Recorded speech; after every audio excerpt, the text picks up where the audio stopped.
पास वाली जमीन आज मेरी हो ही जानी चाहिए भानु।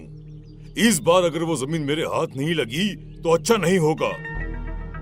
पर बॉस मैं क्या करूं?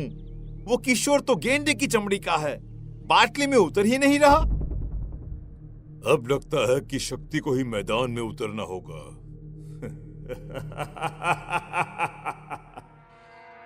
शक्ति एक बिल्डर था जिसका मकसद मधुपुर गांव की जमीन पर कब्जा करना था। वो हर बार किसी न किसी किसान को अपने जाल में फंसाता और उसकी जमीन अपने नाम कर लेता। भानु के जाने के बाद शक्ति अपने कमरे में बैठा था कि तभी अचानक हवा का एक झोंका आता है और सामने रखी डेस्क पर से एक कवर जमीन पर गिर जाता है। ये कागजात यहाँ कैसे? इसे तो मैंने जला दिए थे। तभी कमरे की खिड़कियों के दरवाजे जोर जोर से खुलने और बंद होने लग जाते हैं। ऐसा लगता है मानो एक पल में ही सर्दी आ गई हो। सीलिंग पर लगा पंखा जो बंद था अपने आप घूमने लग जाता है। ये अचानक पंखा कैसे चालू हो गया? और ये कड़ाके की ठंड तो ऐसा लगता है मानो अचानक मई में दिसंबर आ गया हो। शक्ति अपनी अलमारी खोलता है और काले रंग का सूट निकालकर पहन लेता है। Wilson is back. अब किशोर को ठगने का समय आ गया है।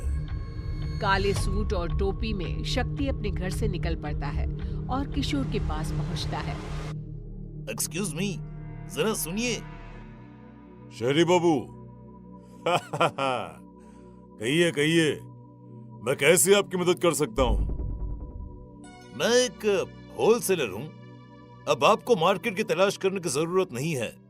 मेरे लोग आपके ग्रेन्स डायरेक्टली बाय कर लेंगे। क्या शहरी बाबू, सही में? अब हमको इधर उधर भटकना नहीं पड़ेगा। विल्सन किशोर के अनाजों को नकद रुपए देकर खरीद लेता है। अब तो आपको विश्वास हो गया ना कि मैं कोई ठग नहीं हूँ।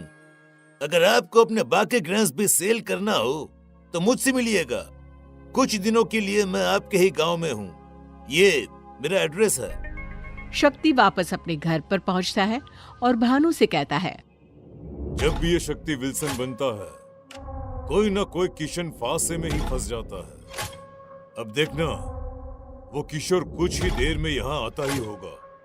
फिर मैं उससे उसके जमीन के पेपर्स पर साइन करवा लूंगा। तभी दरवाजे पर दस्तक होती है और किशोर अंदर आता है। बाबूजी, हमको अनाज बेचना है। क्या करना होगा उसके लिए? शक्ति भानु को देखकर मुस्कुराता है और उसे बाहर जाने का इशारा करता है। इन पेपर्स पर साइन कर दो किशोर। फिर जब भी तुम्हारे खेत में अनाज उगेंगे मैं उन्हें खरीद लूंगा। शक्ति ये कह ही रहा होता है कि तभी किशोर की आवाज बदल जाती है और वो कहता है, कैसे हो शक्ति उर्फ विल्सन? कौन शक्ति? मैं विल्सन ही हूँ। धीरे धीरे किशोर का चेहरा बदलने लग जाता है। वो एक बूढ़ा किसान जैसा दिखने लग जाता है। विजय, तुम तो मर चुके थे। नहीं नहीं नहीं नहीं नहीं, ये नहीं हो सकता। शक्ति बहुत डर जाता है और बाहर भागने की कोशिश करता है। विजय पास ही पड़े बुक सेल्फ की ओर देखता है और वो शक्ति के ऊपर गिर जाता है। जाने दो, मुझे जाने दो, छोड़ दो मुझे। मुझसे गलती हो गई भानु, मुझे बचाओ भानु।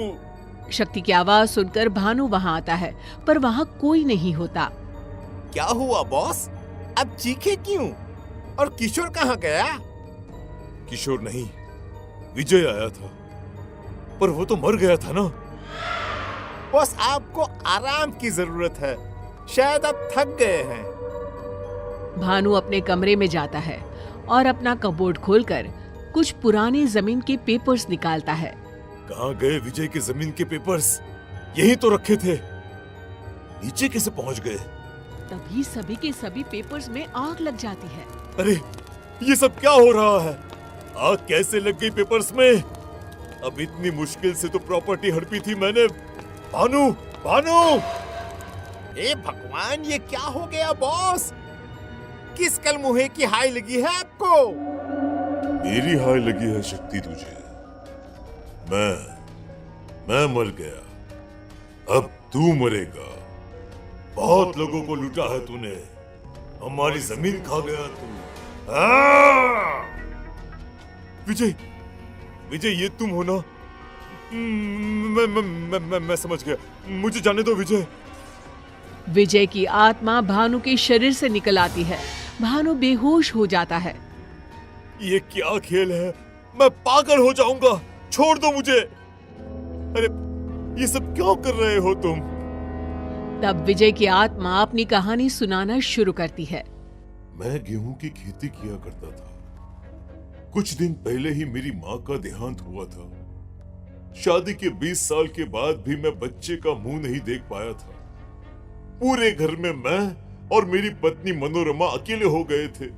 बस खेती ही एकमात्र सहारा रह गया था घर चलाने का और मन बहलाने का। चलता हूं मैं खेत पर।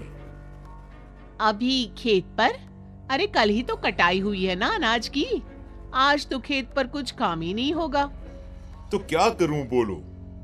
घर बैठा रहूं और इन दीवारों से बात करता रहूं? अरे तुम तो रसोई के काम में लग जाओगी और पूरा दिन कट जाएगा। मैं कैसे काटूं समय? आप ऐसे क्यों बोल रहे हैं जी? मैंने तो बस यूं ही कह दिया था। काम कैसे नहीं है? अभी कटाई हुई है, सफाई होगी, फिर उसे बाजार में बेचना भी तो होगा। जाइए जी, आप खेत पर ही जाइए। शायद उस दिन ना ही मैं घर से बाहर निकलता और ना ही तुम मुझे धोखा देकर उस जमीन पर बिल्डिंग बनाते। तुम्हें जमीन नहीं मेरी आत्मा लूट ली। मैं ये सदमा बर्दाश्त नहीं कर सका और मर गया। और मेरे बाद मनोरमा भी चल बसी। पर अब मैं तुम्हें किसी और किसान की जमीन हड़पने नहीं दे सकता। शक्ति एक बिल्डर था। उसके मन में किसी के लिए कोई दया भावना थी ही नहीं। गांव के कई किसान उसकी लालच का शिकार बने थे। पर जब अपनी मौत को वो सामने देखता है तो वो डर जाता है और सभी के सामने वो गलती मान लेता है और सभी किसानों को उनकी जमीन वापस भी कर देता है। और आखिरकार मधुपुर गांव फिर से खुशहाल हो जाता है।